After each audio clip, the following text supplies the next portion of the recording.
കാരണം ഇതുപോലെ അങ്ങിരിക്കുന്ന കസേരയിൽ വന്നിരുന്നിട്ട് റെജി ലൂക്കോസിനോട് എന്തുകൊണ്ട് CPM വിട്ട് BJPയിലേക്ക് പോയി എന്നോട് ദീർഘമായി ഇതുപോലെ പറഞ്ഞു. അദ്ദേഹം പറഞ്ഞ കാരണങ്ങൾ മറ്റു ചില കാരണങ്ങളാണ്. അതും ആളുകൾക്ക് നന്നായി മനസ്സിലായി. പക്ഷേ എനിക്ക് തോന്നുന്നത് BJPയിലേക്ക് വന്നതിന് ശേഷം താൻ 40 വർഷത്തോളം ചേർത്ത് പിടിച്ച CPMൽ ഇല്ലാത്ത ഒരുപാട് അനുഭവങ്ങൾ തനിക്കുണ്ടായി എന്ന് റെജി ലൂക്കോസിനോട് പറഞ്ഞു. അങ്ങ് BJPയിലേക്ക് വന്നപ്പോൾ രാജീവ് ചന്ദ്രശേഖർജിയാണെന്ന് തോന്നുന്നു മെമ്പർഷിപ്പ് വന്നത് അല്ലേ? അതെ. അതിനുശേഷം BJPയിൽ വന്നിട്ട് ഇപ്പോൾ എത്ര നാളായി?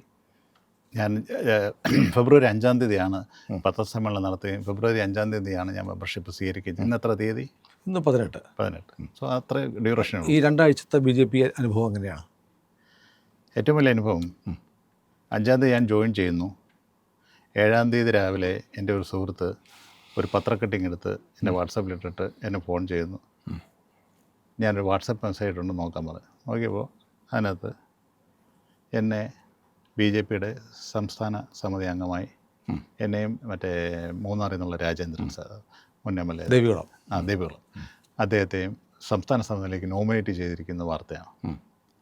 എന്നോട് ഇതാരും ചോദിക്കുകയോ എന്നോട് ഞാൻ ആലോചിക്കുന്നത് എൻ്റെ പാർട്ടിയിലെ ഒരു മണ്ഡലം എന്ന് പറയുന്ന പഞ്ചായത്ത് കമ്മിറ്റിയുടെ ഒരു സെക്രട്ടറിയെ അല്ലെങ്കിൽ ഒരു വാർഡിൻ്റെ ഒരു ബൂത്തിൻ്റെ പ്രസിഡൻറ്റിനെ ഒരാളെ വെക്കാൻ തീരുമാനിച്ചാൽ അതിൻ്റെ ചർച്ചകൾ ഇങ്ങനെ നടക്കും. ഒരാഴ്ച 2 ആഴ്ച 1 വർഷം 3 വർഷം അവസാനം ഒന്നും സംഭവിക്കത്തില്ലെന്ന് മാത്രമല്ല 50 പേര് പുള്ളിയെ വിളിച്ചിട്ട് പറയും ഞാൻ നിൻ്റെ പേര് പറഞ്ഞിട്ടുണ്ട് കേട്ടോ, ഞാൻ പരമാവധി അദ്ദേഹത്തോട് സൂചിപ്പിച്ചിട്ടുണ്ട്, എൻ്റെ ആളാണ്. It's A different party. All together it's A different party.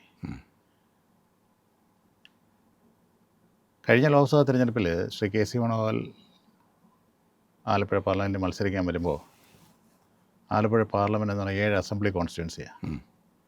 Aroor, Cherthala, Alappuzha, Ambalappuzha, Haripad, Kayamkulam and Karunagappally from Kollam district. 2 ജില്ലകൾ ചേർന്ന് നടക്കുന്ന 7 അസംബ്ലി കോൺസ്റ്റിറ്റ്യുവൻസി. 1348 ബൂത്തുകളാണ് ഈ മൊത്തത്തിലുള്ള 7 കോൺസ്റ്റിറ്റ്യുവൻസിയിലുള്ളത്. നോമിനേഷൻ കൊടുക്കുന്നതിന് 3 ആഴ്ചയ്ക്ക് മുമ്പ് അദ്ദേഹം അരൂരിൽ നിന്ന് ഒരു ഓപ്പൺ GP കയറി DCC ഓഫീസിൽ വരെ വന്നു.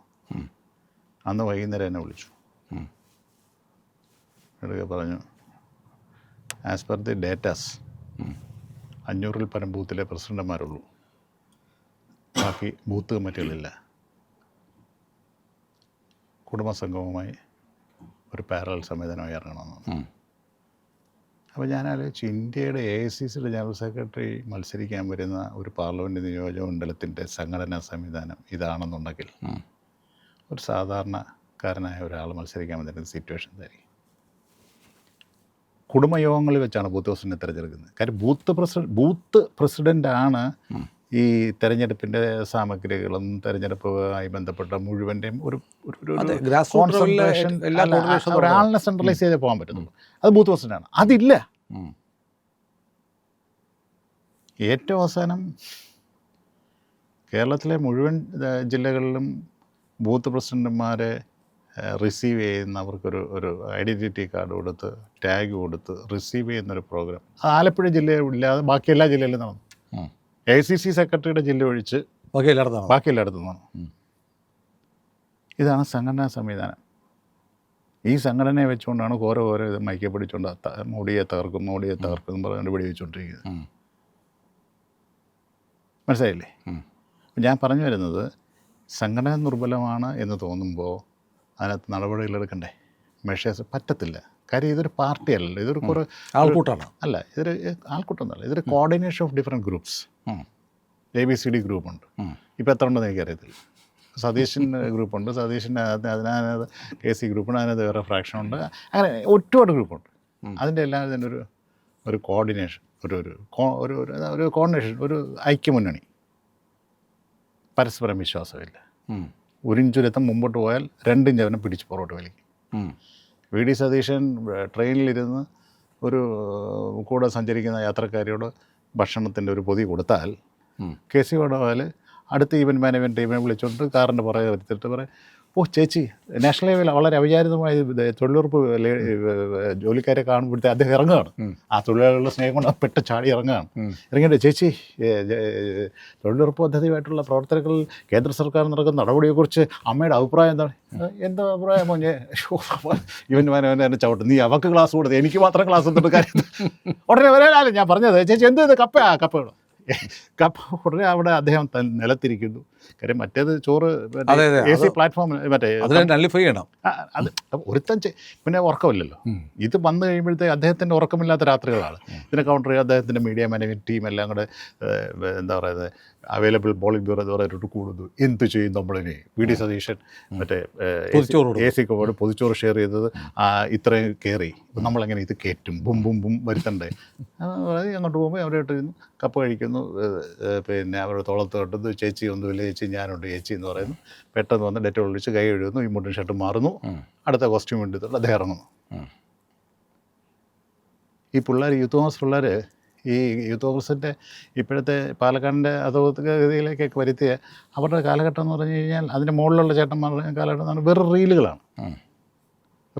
റിയാലിറ്റിയുമായിട്ടൊരു ബന്ധമില്ലാതെ റീൽസുകളിൽ മാത്രം ജീവിച്ചുകൊണ്ടിരുന്ന ഒരു കൂട്ടം യൂത്ത് കോൺഗ്രസ് KSU നേതാക്കന്മാർ ഇത് കണ്ണോണാണല്ലോ പഠിക്കുന്നത്. ഈ മൂത്തപ്പം ഒക്കെ ചെയ്യുന്നതാണല്ലോ പിള്ളേരും ചെയ്യുന്നത്. എല്ലാം നാടകമാണ്. ഏറ്റവും അവസാനത്തെ ഒരു തമാശ എന്ന് പറഞ്ഞാൽ ഇതെല്ലാം ഡയലോഗ് എഴുതി കൊടുക്കില്ല. ഇവൻ മാനേജ്മെൻറ്റ് ഇറങ്ങുമ്പോഴത്തേക്ക് കാര്യങ്ങൾ കെട്ടിപ്പിടിക്കുന്നതിന് മുമ്പ് സർ കെട്ടിപ്പിടിക്കുമ്പോൾ വലത്തെ കൈ തലയുടെ തൊട്ട് താഴെ വെച്ചിട്ട് ഇങ്ങനെ കണ്ണുകളിലേക്ക് മാത്രം ഫോക്കസ് ചെയ്തിട്ട് സംസാരിക്കാവൂ, അങ്ങോട്ടും ഇങ്ങോട്ടും നോക്കരുത്, ഇങ്ങനെ നോക്കരുത് എന്നൊക്കെ പറയും. അതുപോലെ കഴിഞ്ഞ ദിവസം കേരള സംസ്ഥാന ബഡ്ജറ്റിൻ്റെ ഒരു അവലോകനം നടത്താനായിട്ട് ആലപ്പുഴ MP ഒരു മത്സ്യത്തൊഴിലാളി കുടുംബത്തിലേക്ക് കയറുകയാണ്. അപ്പോൾ സ്ക്രിപ്റ്റ് അനുസരിച്ചിട്ട് അദ്ദേഹം വീട്ടിൽ നിന്ന് നേരെ അടുക്കളയിലേക്ക് കയറുക. അടുക്കളയിൽ ചോറ് വെന്തം നോക്കുക, കൂട്ടാൻ നോക്കുക. നല്ല രുചികരമായിരിക്കുന്നു അമ്മയുടെ പാചകം എന്ന് പറയുക. ഇതാണ് സ്ക്രിപ്റ്റ്. അപ്പോൾ അതെല്ലാം കറക്റ്റായിട്ട് ചെല്ലുന്നു. കപ്പയുണ്ടോ? അപ്പോൾ ശരിക്കും കപ്പയുടെ ഇതെന്താ? മുളകും ചമ്മന്തി എനിക്കിഷ്ടമാണ്. അതിനെ വരുന്നു, ഒരു കുറച്ച് കപ്പയും ഇച്ചിരി മുളക് ചമ്മന്തി എടുത്തുകൊണ്ട് ഇത് റിസപ്ഷൻ മറ്റേ ഇത് സിറ്റൗട്ടി വരുന്നു.